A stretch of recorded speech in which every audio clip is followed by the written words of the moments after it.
शंकरानंद गुरुपादंबुजन्मने सविलास महामोह ग्राहग्रासैक कर्मणे कुंडलीकधारी विठ्ठल श्री ज्ञानदेव तुकाराम पंढरीनाथ भगवान की जय। माऊली ज्ञानेश्वर महाराज जगद्गुरु तुकाराम महाराज की जय। तपसंतन की जय। किती श्लोक झाला आपला? 45 सांग। शिष्याची शंका आहे, मागचा श्लोक होता आपसूरे मृते काल, तर त्याच्यात सांगितलं का म्हणजे गाढ निद्रा लागेपर्यंत किंवा मरण येईपर्यंत आसुप्ते अमृते कालम नयत वेदांत चिंतया, अखंड वेदांताचं चिंतन करावं अशा प्रकारचा अर्थ होता त्याचा। म्हणजे वेदांताचं चिंतन हे जीवाला मुक्त करतं, बाकीची चिंतनं बद्ध करतात, म्हणून शास्त्रीय चिंतन करावं असा अर्थ दिलेला होता।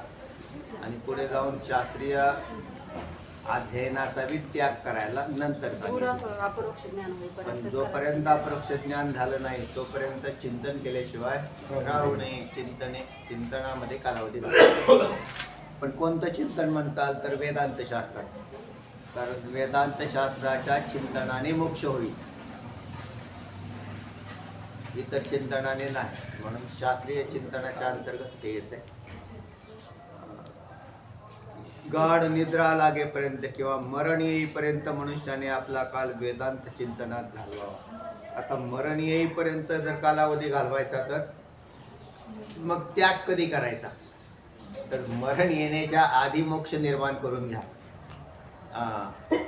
मोक्ष मेल्यापाठी आवासे होईल ऐसे जे म्हणती अतिमूर्ख, दीप गेल्यावरी कैसा जी प्रकाश, झाका झाकी मग कासे। तेव्हा जोपर्यंत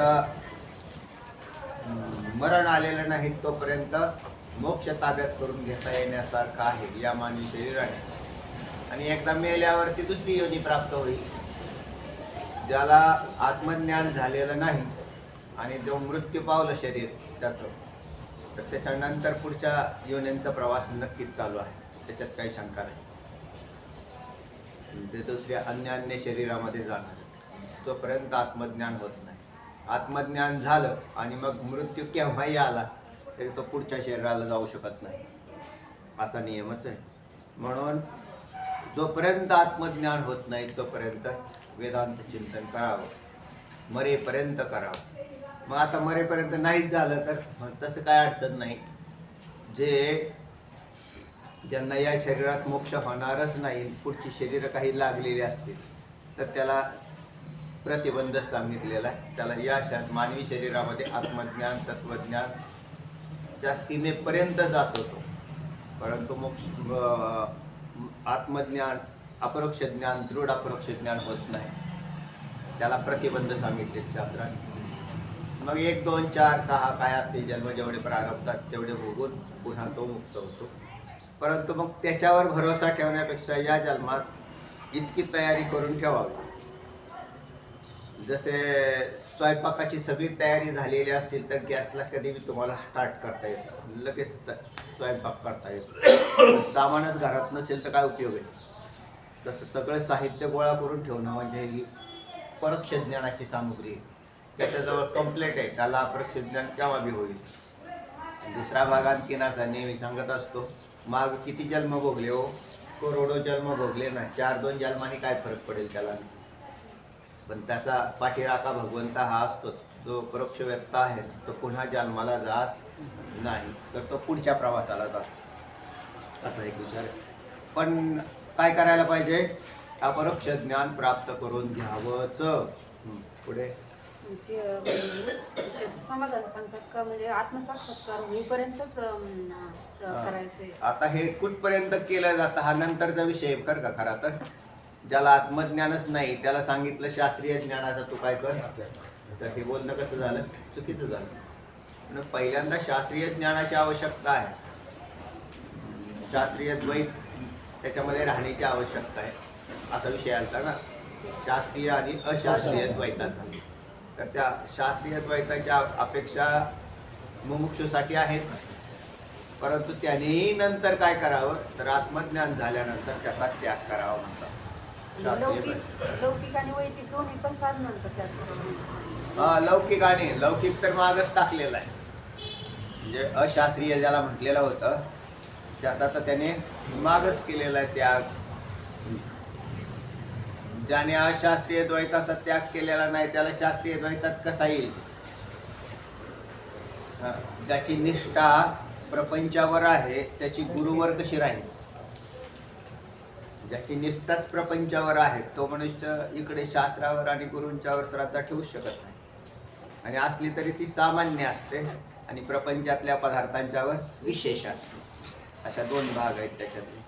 ज्याच्यात अशास्त्रीय द्वैतामध्ये राहतो आणि मग ज्याचा त्याग केलेला नाही तर त्याची जास्त श्रद्धा त्याच्यावर पत्नीवर आहे, मुलांच्यावर आहे, जमीन जुमल्यावर आहे आणि त्याची मग गुरुवरती आहे. ते गुरुवर सामान्य आहे आणि पत्नीवर विशेष आहे.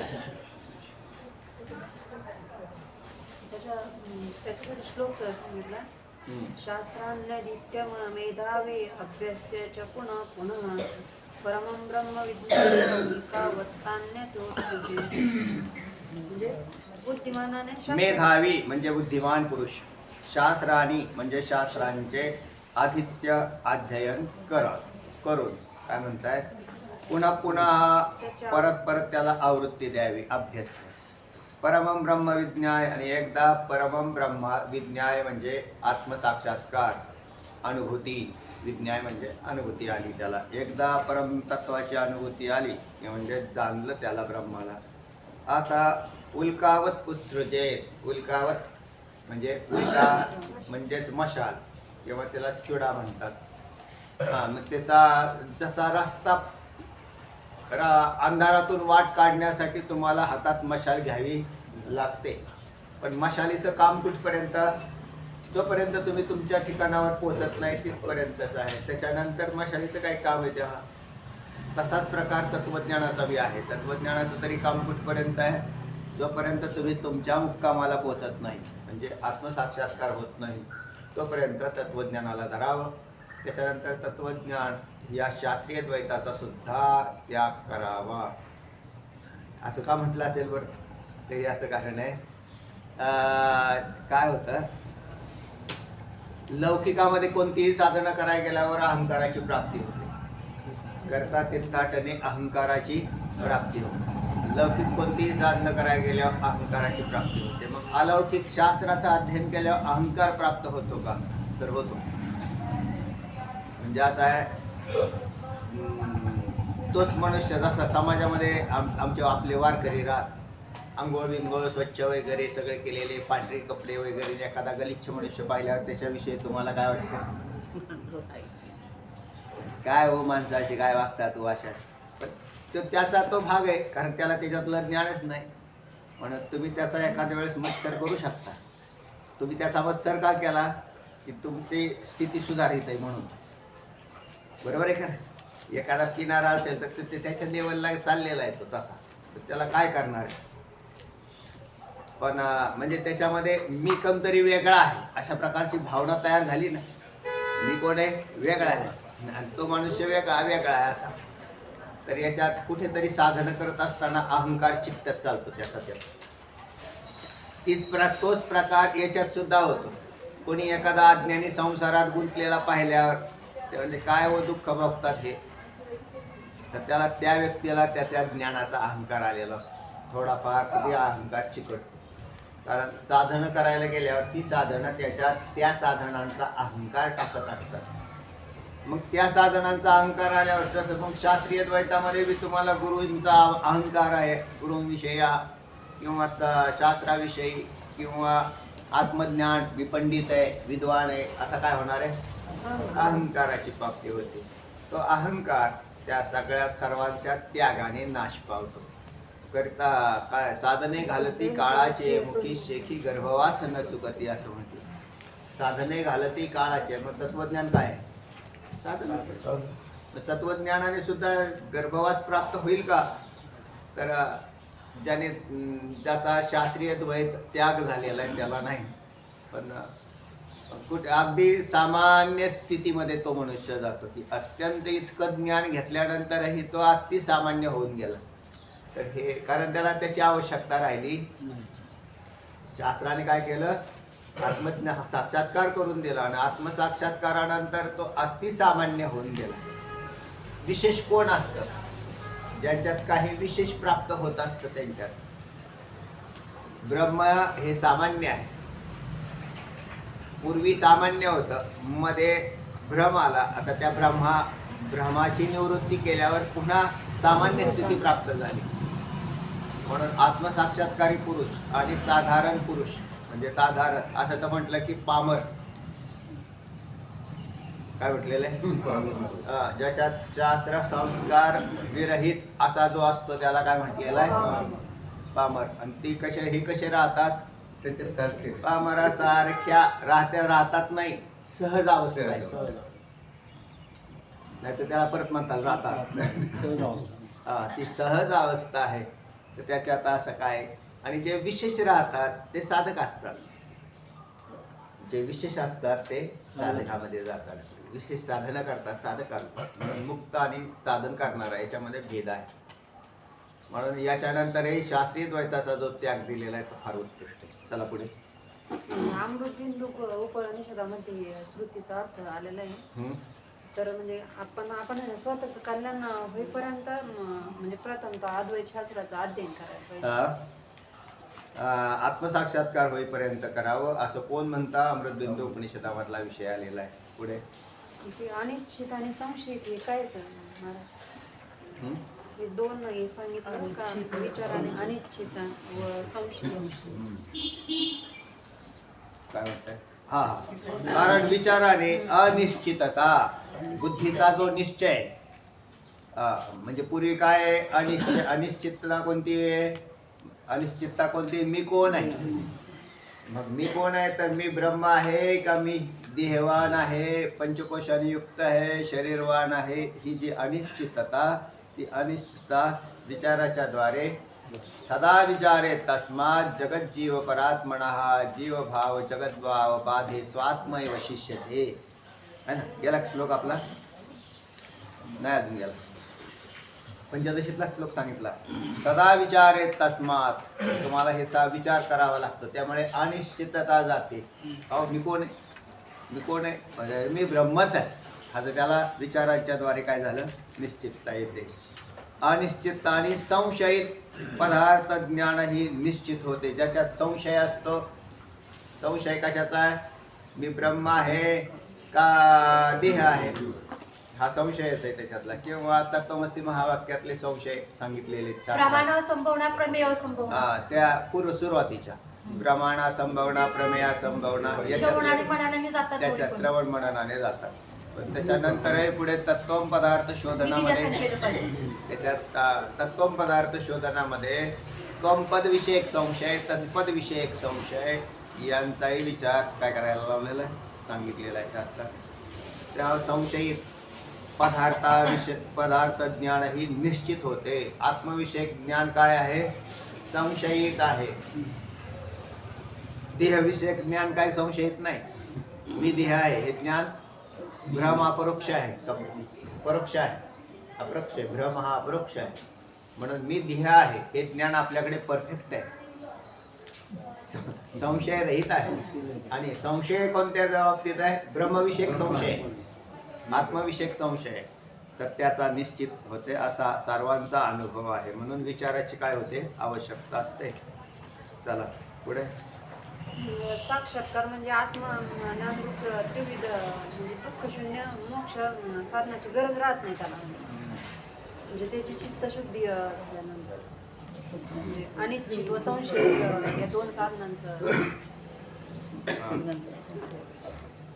अनिश्चित व संशयित पदार्थ ज्ञान ही निश्चित होते असा सर्वांचा अनुभव आहे. आणि पूर्वोक्त दोन साधनांचे, पूर्वोक्त दोन साधनं कोणती सांगितली, शोभन मनन, दोनच साधनं म्हणतात. पूर्वोक्त दोन साधनांचे पूर्णपणे अनुष्ठान केले. पूर्वोक्त दोन साधनं कोणती सांगितली होती, चिंतन करायला सांगितलं ना. आत्मरूप ब्रह्माचा विचार या नावाने जीवकृत श्रवणाधिक ते शास्त्रीय मनोमय जगत होय. तत्वाचा साक्षात्कार झाला असता त्याचा त्याग करावा. तर आत्मरूप ब्रह्माचा विचार असं सांगितलं. आत्मरूप ब्रह्माचा विचार आणि त्याच्यानंतर त्याची पुन्हा पुन्हा आवृत्ती करायला लावली त्यांनी की तुम्ही ते पुन्हा पुन्हा करत राहा. एक साधनं प्राप्त करून त्यांची पुन्हा आवृत्ती करा. आणि पूर्वोक्त आता याच्यानंतर 2 साधनं जी आहेत ती चिंतनातली सर्वात शेवटची साधनं घ्यावी लागतील. ती आहेत तत्त्व पदार्थ शोधन आणि निधिध्यासन. आणि खरं तर निधिध्यासनाच्या अगोदरची बी घ्यावी लागतील. हा चित्तशुद्धी सांगितली ना, श्रवण मनन पण घ्यावं लागतं. चित्तशुद्धी श्रवण आणि मनन ही 2च साधनं घ्यावी लागतील. हा. आणि त्याच्यानंतर निधिध्यासन आणि तत्व पदार्थ शोधन. त्याग केल्यानंतर निधिध्यासन आणि तत्व पदार्थ शोधनही करता येईल. चला त्याला उदाहरण सांगितलं का म्हणजे या ठिकाणी पूर्वोक्त 2 साधनं जे सांगितलेले आहेत, लौकिक आणि वैदिक ही सांगितलेली आले पहा खाली कुठं शंकेच्या शंकेच्या खाली एकदम तळाला पहा 44 आकड्याच्या साधनांचा तिथं त्याग करावा. लौकिक व वैदिक साधनांचा त्याग करावा असं लिहिलंय बघा. बाकी आहे. हा, दुसरं काय म्हणताय तुम्ही आणखी? लौकिक आणि वैदिक पूर्वोक्त नाही, या ठिकाणी काय सांगितलंय, पूर्वोक्त 2 साधनांचा अनुष्ठान केल्याने हा चित्तशुद्धी होते आणि आत्मज्ञान होतं हा. असं सांगितलं. मग पूर्वोक्त 2 साधनं कोणती? हा तर ती पूर्वोक्त 2 साधनं अशी की वेदाध्ययन किंवा ते अद्वैत प्रतिपादक जे आहे त्याच्या शास्त्राचं पूर्ण अध्ययन हे एक साधन. म्हणजे श्रवण हा. त्याचं अध्ययन करणं एक साधन आणि दुसरं काय विचार हे विचाराने म्हणजे मनन. मनन असे हे 2 साधन. तर श्रवण आणि मनन असे हे आलेले आहेत. तर त्या श्रवण मननाने इथं काय म्हटलं आणखीन त्यांनी, तस्मात आत्मसाक्षात्काराने तृप्त झालेल्या पुरुषाने सर्व लौकिक व वैदिक साधनांचा त्याग करावा. इथं 2 साधना असंही म्हटलं होतं त्यांनी.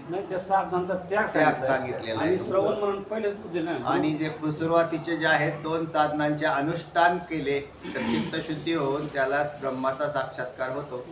तर श्रवण आणि मनन असंच घ्यावं लागेल आपल्याला. गुरुमुख आणि ब्रह्मविद्या प्रतिपादक ग्रंथाचे श्रवण करणे आणि श्रवणाने निश्चित केल्या अर्थाचे वारंवार मनन करणे हे 2 सांगितले. बरोबर. तर श्रवण आणि मनन असा अर्थ घ्या.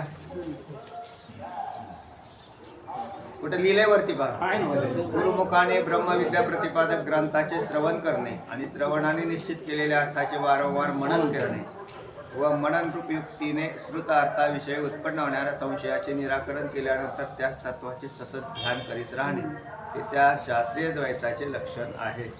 ठीक आहे, चला पुढे. तर उदाहरण सांगितलं का म्हणजे एखादा व्हॉट्सअप येतो कामात जाताना हातामध्ये जसं चूड आणि किंवा दीपज्योत घेतो आणि तिथं पोहोचल्यानंतर त्याचा त्याग करतो. तसंच त्याचप्रमाणे म्हणजे आत्मज्ञान झाल्यानंतर त्या म्हणजे पंडिताने म्हणजे त्या साधकाने त्या साधनांचा त्याग करावा. साधनांचा त्याग करावा. तर साधनांचा त्याग करणं हे महत्त्वाचं नसून साधनं करणं हे पहिल्यांदा मुमुक्षूला अपेक्षित आहे. आणि मग त्याच्यानंतर त्यांनी काय करायला पाहिजे, त्यावेळेला आत्मसाक्षात्काराच्या नंतर आता आत्मसाक्षात्कार झाला का नाही हा त्याचा विषय असतो. त्याने हे काय केलं काय पाहिजे,